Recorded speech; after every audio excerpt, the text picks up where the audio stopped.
ஃபயர்லைன் நேயர்களுக்கு வணக்கம். கடலூர் மாவட்டம் திட்டக்குடி அருகே நடந்த விபத்தின் தொடர்ச்சியாக அரசு பேருந்துகள்ல பயணிக்கிறது பாதுகாப்பானதா என்ற அச்சம் இப்போ பொதுமக்களிடையே எழும்பியிருக்கு. இது குறித்து விரிவாக பேசுவதற்காக நம்மோடு இணைந்திருக்கிறார் அரசியல் திறனாய்வாளர் திரு தாமஸ் பிராங்கோ. வணக்கம் சார். திட்டக்குடி அருகே நேற்று நடந்த விபத்துல 9 உயிர்கள் பறி போயிருக்கு. இதற்கு டயர் வெடித்ததுதான் காரணம் அப்படின்னு சொல்றாங்க. இது விபத்தா இல்ல நிர்வாக கொலையா சார்? நிச்சயமாக ஒரு விபத்து தானே தவிர அது ஒரு நிர்வாக கொலைன்னு சொல்ல முடியாது. ஒரு நிர்வாகமும் சாதாரண பயணிகளை கொள்வதற்காக பேருந்துகளை இயக்க மாட்டார்கள். சில பத்திரிகைகள்ல அது ஒரு ஆக்சிடென்ட்ன்றது வந்திருக்கு, 2 வாகனங்கள் மோதியதன் காரணமாக சொல்லி. அதனால விபத்துக்கள் நடக்கிறது தவிர்க்கப்பட வேண்டும். அதுக்கேற்றபடி சாலைகள் பராமரிக்கப்பட வேண்டும், வாகனங்கள் பராமரிக்கப்பட வேண்டும். டயர் வெடிக்கிறது என்பது சில நேரங்கள்ல அது பழைய டயர் தான் வெடிக்கும்னு இல்லை, புதிய டயரும் வெடிக்குது. சில நேரம் அதனுடைய அழுத்தம் கூடுதலாக இருக்கிறதுனால இருக்கலாம், அந்த டயர்னுடைய தயாரிப்புல ஏதாவது கோளாறு இருக்கலாம். அந்த மாதிரி பல காரணங்கள்னால விபத்துக்கள் நடக்குது. அந்த விபத்துக்கு உடனே ஒரு அரசு தான் காரணம் அல்லது நிர்வாகம் தான் காரணம்னு சொல்றதா இருந்தா எத்தனை ரயில் விபத்துக்கள் நடந்திருக்குது? ஒன்றிய அரசுல இருந்து யாராவது அதுக்கு தார்மீக பொறுப்பு ஏற்றுக் கொண்டிருக்கிறார்களா? விமான விபத்து, அவ்வளவு பெரிய விமான விபத்து நடந்தது. ஏர் இந்தியா விமானம் வெளிநாட்டு பயணிகளோடு மொத்தமா எல்லாரும் செத்து போனாங்க. ஒருத்தர் மட்டும் எப்படியோ தப்பிச்சாரு. அதுக்கெல்லாம் யார் காரணம்னு சொல்லி இன்னைக்கு வரைக்கும் யாரும் தார்மீக பொறுப்பு ஏற்றுக்கொள்ளவில்லை. இப்போ இதுக்கு மட்டும் நம்ம உடனே நிர்வாகத்தையோ அரசையோ, தேர்தல் வர வர இந்த மாதிரி உள்ள விமர்சனங்கள் கூடுதலாக வரும் நினைக்கிறேன். சரி, இப்போ பராமரிப்புக்கு ஒதுக்கப்படும் நிதி எல்லாம் எங்க போகுது அப்படின்னு அண்ணாமலை கேள்வி எழுப்பி இருக்கிறாரு. இப்போ ஒரு சராசரியா ஒரு பேருந்துக்கு செலவிடப்படும் நிதி உண்மையிலேயே உதிரி பாகங்கள் வாங்கப்படுகிறதா இல்ல வெறும் காகிதம் அளவுல மட்டும்தானா சார்? அது அண்ணாமலை என்ன பொறுப்புல இருந்து அதை பேசுறாருன்னு தவிர, இன்னைக்கு அவரு பாஜகவுடைய மாநில செயலாளரும் கிடையாது. அவர் யார் வேணாலும் என்ன வேணாலும் பேசலாம். அவருக்கு கொஞ்சம் பத்திரிகையாளர்களுக்கு காசு கொடுத்து வச்சிருக்கிறதுனால அதை அவங்க பிரசுரிச்சுக்கிட்டும் இருக்கிறாங்க. ஆனா அவரு இதுக்கு முன்னால ஒரு கட்சியினுடைய மாநில பொதுச் செயலாளராக இருந்தவர், இந்த மாநில தலைவராக இருந்தவர். அவர் அரசாங்கத்துல வேற வேலை பார்த்தவர், ஐபிஎஸ் அதிகாரின்னு சொல்லிக்கிட்டாரு. ஐபிஎஸ் பாஸ் பண்ணி தானே ஐபிஎஸ் அதிகாரியாக கர்நாடகாவில் வேலை பார்த்தார். இப்போ ஒரு விமர்சனம் வைக்கும் போது அவர் கொஞ்சம் யோசித்து விமர்சிக்கிறது சரியாக இருக்கும். ஊழலே இல்லாத நாடாக நான் இந்த நாட்டை சொல்லவில்லை. ஊழல் ஒன்றிய அரசுல இருந்து கீழ்மட்டம் வரைக்கும் ஊழல் இருக்கதான் செய்யுது. இப்படிப்பட்ட ஒரு முதலாளித்துவ சமுதாயத்துல ஊழலை முழுமையாக ஒழிச்சிட முடியாது. ஊழல் ஒழிக்க வேண்டும் என்று சொன்னால் அதற்காக பல நடவடிக்கைகள் எடுக்க வேண்டும். நல்ல அடிப்படையாக ஒரு சமமுள்ள சமூகத்தை உருவாக்கணும். அடிப்படை கட்டுமானங்கள் கரெக்டாக உருவாக்கப்பட்டு சரியான சட்டங்கள் இருந்தால், அந்த சட்டங்களை அமுல்படுத்துவதாக இருந்தால் இன்னைக்கு கரப்ஷன் இல்லாம ஊழல் வராமல் பார்த்துக்கலாம். இதுல ஒரு டயர் வெடிச்சதுக்கு உடனே ஊழல் தான் காரணம், பொருட்கள் வாங்குறாங்களா இல்லையான்ற கேள்விகளை எழுப்புறது நியாயமானதாக தெரியல. ஃபிட்னஸ் சர்டிபிகேட் பெறதுல முறைகேடுகள் நடக்கிறதா சொல்லப்படுது. தகுதியே இல்லாத ஒரு வண்டிக்கு எப்படி சர்டிபிகேட் கிடைக்கிறது சார்? அதாவது ஃபிட்னஸ் சர்டிபிகேட் கொடுக்கக்கூடிய பொறியியல் வல்லுநர்கள் முழுமையாக சரி சோதித்து தான் அந்த சர்டிபிகேட் கொடுக்கணும். அந்த சர்டிபிகேட் கொடுத்து அதுல தவறு இருந்தால் என்றைக்குமே உடனடியாக அவங்க மேல ரொம்ப கராராக நடவடிக்கை எடுக்கிறார்கள். அப்படி இருக்கும்போது நாம இந்த ஃபிட்னஸ் சர்டிபிகேட் கொடுத்ததுனால தான் இதுல ஏதோ பிரச்சனை அப்படின்னு சொல்றது எனக்கு ஏற்றுக்கொள்ள தகுந்ததாக இல்லை. இந்த மாநில அரசு, இன்றைக்கு இருக்கக்கூடிய அரசு தொடர்ச்சியாக நிறைய புதிய வாகனங்களை வாங்கி கொண்டிருக்கிறது. 2 நாட்களுக்கு முன்னால கூட வால்வோ பஸ் 20 பஸ் புதுசா தமிழ்நாடு முழுவதும் இயக்குவதற்காக துவங்கப்பட்டது. இந்த மாதிரி நிறைய புதிய பஸ் வாங்கிட்டு இருக்காங்க, பழையதை மாத்திட்டு தான் இருக்காங்க. அதனால ஃபிட்னஸ் சர்டிபிகேட் கொடுத்தது தவறாக இருந்தால் அந்த ஆளுக்கு மேல நிச்சயமாக நடவடிக்கை எடுக்கப்பட வேண்டும். அப்படி இருக்கும்னு எனக்கு அந்த ஊகத்துல அதை சொல்லக்கூடாது.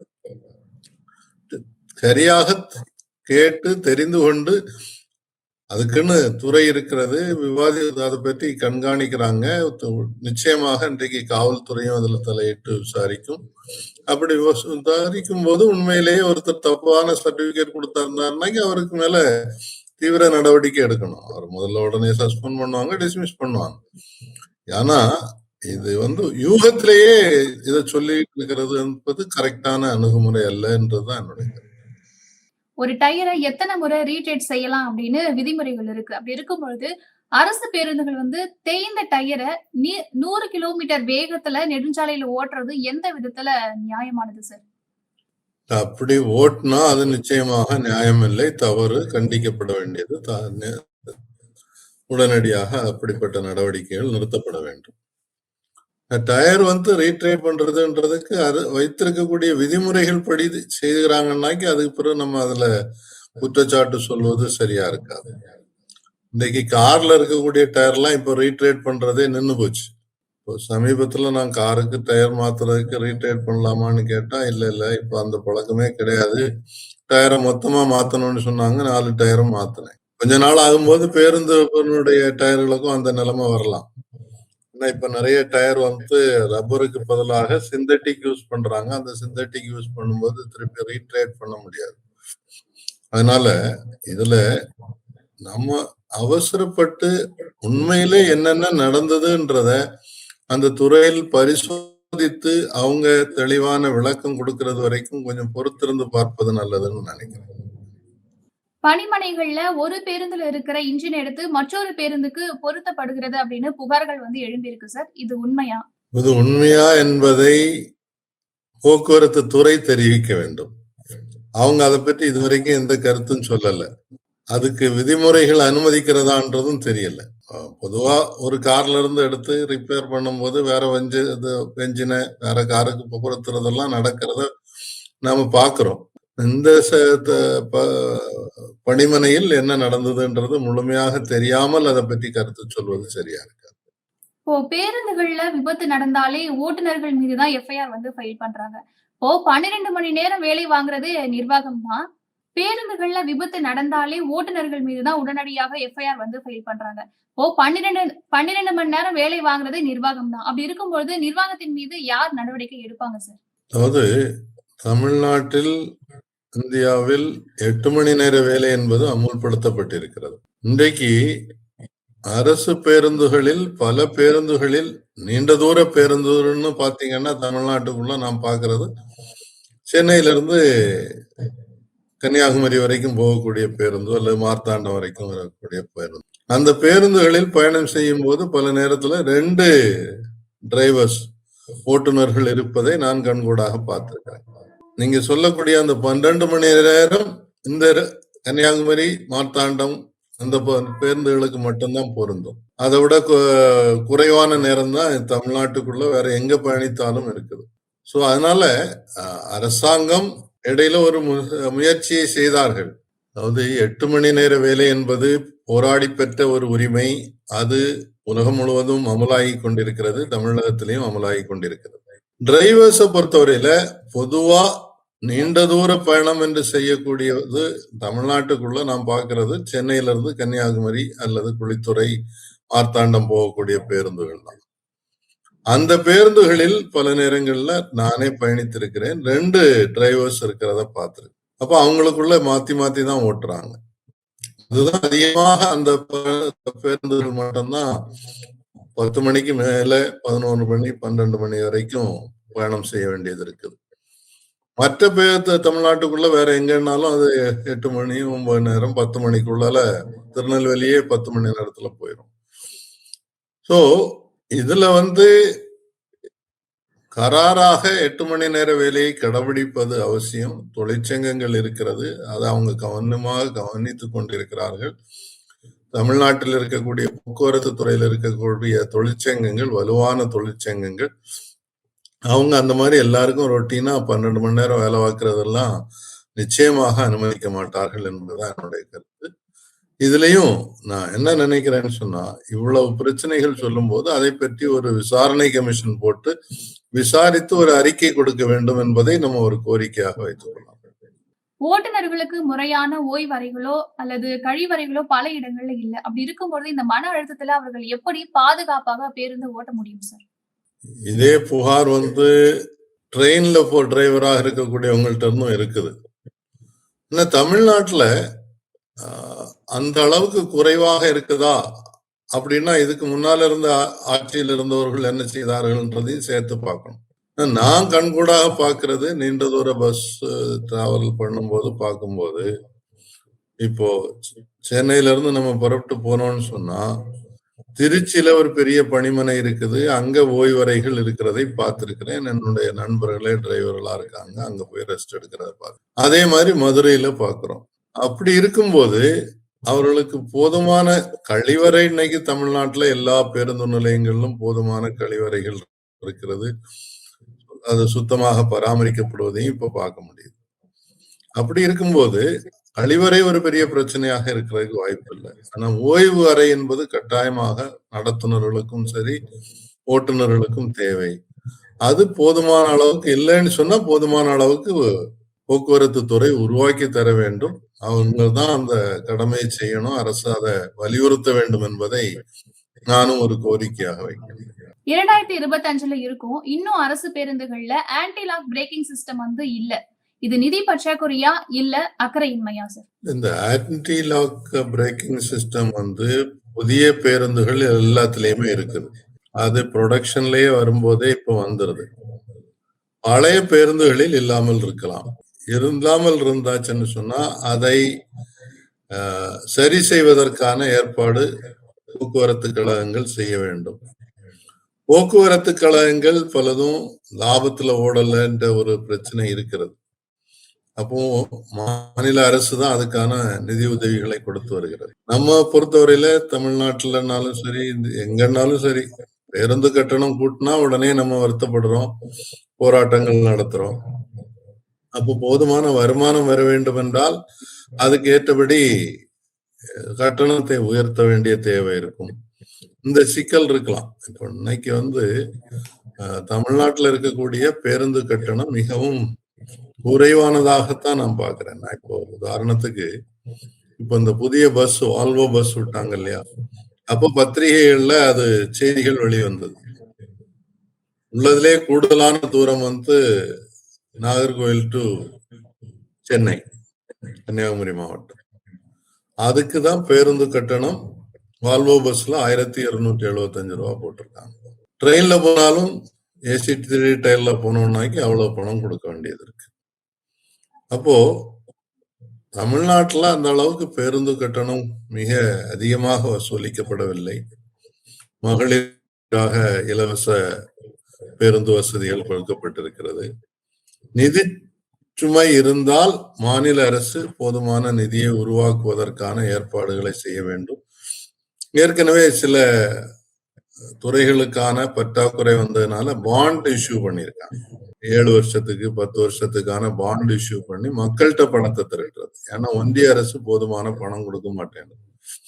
அதனால என்ன செய்யறாங்கன்னு சொன்னா உள்ளூர்லயே நம்ம பணத்தை திரட்டணும்னாக்கி வரி போடணும். பல இதுல வரி போடுறதுக்கு மாநில அரசுக்கு அதிகாரமே கிடையாது. ஸோ அப்படி இருக்கும்போது அவங்க என்ன செய்யறாங்கன்னு சொன்னா பாண்ட் சென்னையில திருச்சியில இந்த மாதிரி எல்லாம் பாண்ட் கார்பரேஷன்ஸே அந்த பாண்ட் மார்க்கெட்ல போய் பாண்ட் இஷ்யூ பண்ணி அதை வச்சு நிதி திரட்டக்கூடிய முயற்சியும் நடந்துட்டு இருக்குது. அது ஒரு நல்ல பாசிட்டிவான முயற்சியாகத்தான் பார்க்கிறேன். நிதி கட்டுப்பாடு கொண்டு வரணும். நிதிக்குள்ள வருமானத்தை அதிகரிப்பதற்கான ஏற்பாடையும் செய்யணும். எப்படி அந்த நிதியை தயாரித்து போக்குவரத்து துறை போன்ற துறைகளை பொறுத்தவரையில ரொம்ப கவனமாக இருக்கணும். விபத்துக்கள் வராமல் தடுக்கிறது என்பது ரொம்ப தேவை. அதுக்கு கூடுதலான கவனம் என்பதை போக்குவரத்து துறை எடுக்க வேண்டும் என்பதுதான் என்னுடைய. ஒரு பேருந்துல இருந்து எந்தெந்த உதிரி பாகங்கள்லாம் கழட்டி மற்றொரு பேருந்துக்கு பொருத்தலாம் சார்? நான் டெக்னிக்கலா அப்படி ஒரு பொறியியல் வல்லுநர் இல்ல. அதனால எதெல்லாம் கலத்தலான்றதெல்லாம் தெரியல எனக்கு. பேருந்துகளை பொறுத்தவரையில அப்படி பலதையும் கலத்தி மாற்றுறது என்பது பழக்கமே கிடையாது. அது தேவையில்லைன்னு நினைக்கிறேன். இப்போ டயரை மாத்தி போடலாம். எல்லாத்துக்கும் ஒரே மாதிரியான சைஸ்ல தான் டயர் இருக்கும். அது பிரச்சனை இல்லை. அது இல்லாம மீதி பாகங்களை எல்லாம் அப்படி கலத்தி கலத்தி போடுறதெல்லாம் அப்படி ஒரு பழக்கமே இன்னைக்கு இருப்பதாகவும் எனக்கு தெரியல. அதுக்கான அவசியம் இல்லை. ஏன்னா போதுமான அளவுக்கு புதிய பஸ் வாங்கிட்டு இருக்கிறாங்க. பழைய பஸ் ஓரங்கட்டிட்டு தான் இருக்கிறாங்க. அது ஆக்ஷனும் போடுறாங்க. ஸோ அந்த மாதிரி வாங்கி திருப்பி பயன்படுத்துறவங்க எப்படி பயன்படுத்துறாங்க, அவங்க அதை எப்படி ரீஃபர்பிஷ் பண்றாங்கன்றது தனி. ஆனா இந்த மாதிரி ஒவ்வொன்றா கலத்தி மாற்றுறது அதுக்கான தேவை என்பது கூடாது. அது இல்லைன்னு நினைக்கிறேன். சார், அதிமுக ஆட்சியை விட இப்போ விபத்துகள் அதிகமா இருக்கு அப்படின்னு பாஜகவினர் அதிகமா விமர்சனம் செய்யறாங்க. இது எந்த அளவுக்கு உண்மை சார்? எந்த புள்ளிவிவரத்தோடையும் சொல்ற மாதிரி தெரியல. பாரதிய ஜனதா கட்சிக்கு இதனுடைய இந்த மாதிரி ஒரு விமர்சனம் வைக்கிறதுக்கு தார்மீக உரிமையே கிடையாது. காரணம், அவங்க ஆட்சி நடத்தக்கூடிய ஒன்றிய அரசுல கடந்த சில ஆண்டுகளாக நடந்து கொண்டிருக்கக்கூடிய ரயில் விபத்துக்கள் அதிகரித்து கொண்டே போகுது. ரயில்வேல இருக்கக்கூடிய லோகோ டிரைவர்ஸ் சொல்லக்கூடிய அந்த லோகோமோட்டிவ் இது பண்ணக்கூடியவங்க தொடர்ந்து போராட்டங்கள்ல ஈடுபடுறாங்க. கண்டினியூஸா 12 மணி நேரத்தை பற்றி நீங்க சொன்னீங்க. 24 மணி நேரம் 48 மணி நேரம் கூட வேலை செய்ய வைக்கிறார்கள். போதுமான ஓய்வு இல்லைன்னு சொல்லி அவங்க அழுதுகிட்டு இருக்காங்க, போராடி கொண்டு. அந்த விபத்துக்களுக்கெல்லாம் எந்த பொறுப்பையும் ஒன்றிய அரசு ஏற்றுக்கொள்ளவில்லை. ஏதாவது ஒரு சாக்கு போக்கு தான் சொல்றாங்களே தவிர தார்மீக ஒரு காலத்துல சாஸ்திரி அவர்கள் ரயில்வே துறை மந்திரியாக இருந்தபோது திருச்சியில ஒரு ரயில் விபத்து நடந்த உடனே அவர் பதவியே ராஜினாமா செய்தார். இன்னைக்கு அதெல்லாம் செய்யறது இல்லை. அப்படி இருக்கும்போது எந்த புள்ளி விவரங்களும் இல்லாமல் அப்படி பாத்தீங்கன்னு சொன்னா நீங்க ஒரு 5 வருஷம் அதிமுக ஆட்சி நடந்திருக்குன்னா அடுத்த 5 வருஷம் திமுக ஆட்சி நடத்திருக்குன்னா அந்த 5 வருஷத்துக்கு இடையில தானே நீங்க கம்பேர் பண்ண முடியும். இவங்க என்ன 5 வருஷம் முடிக்கவே இல்லையே. எந்த அளவுல கம்பேரிசன் நடக்குது அப்படின்றது எனக்கு நியாயமான ஒரு விமர்சனமாகவே தெரியல. எல்லாத்துக்கும் இன்னைக்கு வரக்கூடியதுல ஒரே ஒரு நோக்கமா தான் இருக்குது. 2026 தேர்தல் வரப்போகிறது. அந்த தேர்தல்ல என்னெல்லாம் குற்றச்சாட்டை சொல்ல முடியுமோ அதெல்லாம் சொல்லி மக்களை திசை திருத்துவதற்கான முயற்சியை பாஜக செய்வார். எஸ்ஏடிசி பேருந்துகளின் பாதுகாப்பு தரத்தை உயர்த்துறதுக்கு அரசு என்ன மாதிரியான நடவடிக்கை எடுக்கணும் சார்? அதாவது ஒவ்வொரு பேருந்துகளுக்கும் ஒரு காலவரையறை இருக்கு. 10 வருஷத்துக்கு மேல இதை ஓட்டக்கூடாதுன்னா 10 வருஷத்துக்கு மேல அதை ஓட்டக்கூடாது. 10 வருஷம்ன்றது நான் உத்தேசமாக சொல்றேன், சும்மா சொல்றேன். இப்ப காரெல்லாம் நம்ம பயன்படுத்துறோம் 20 வருஷம் 25 வருஷம் பயன்படுத்தி கொண்டிருக்கோம். இத்தனை வருஷம் ஆனது. 2வது எவ்வளவு தூரம் அது பயணித்திருக்கிறது, அந்த டிஸ்டன்ஸுக்கு ஏற்ப அந்த வேர் அண்ட் டயர்ன்னு சொல்லக்கூடிய தேய்மானம் என்பது என்ஜினுக்கு உள்ள தேய்மானமும் இருக்கும். அப்ப அந்த அடிப்படையில இன்னைக்கு எல்லாமே விஞ்ஞான ரீதியாக தெரிய வந்த விஷயங்கள். ஒரு பேருந்துன்னா அதனுடைய என்ஜின் எவ்வளவு நாளைக்கு ஓட்டலாம், டயர் எவ்வளவு நாளைக்கு ஓட்டலாம், பாடி எவ்வளவு நாளைக்கு நல்லதா இருக்கும், பாடி எவ்வளவு நாளைக்கு ஒரு தடவை ரீபில்டு பண்ணணும் அப்படின்றதெல்லாம் இன்னைக்கு விஞ்ஞான ரீதியாக தெரிந்தது. அதை தமிழ்நாட்டில் இருக்கக்கூடிய போக்குவரத்து கழகங்கள் கராராக அமுல்படுத்தணும். அதுல சுணக்கம் காட்டக்கூடாது. அதை கண்காணிப்பதிலிருந்து அங்க இருக்கக்கூடிய தொழிற்சங்கங்களுக்கும் ஒரு கடமை இருக்கிறது. அவங்களும் அதை தொடர்ந்து சுட்டி காட்டி கொண்டிருக்கிறார்கள், சரி செய்ய வைத்துக் கொண்டிருக்கிறார்கள். விரிவாக பகிர்ந்து கொண்ட திரு தாமஸ் பிராங்க் அவர்களுக்கு நன்றி. நன்றி, வணக்கம்.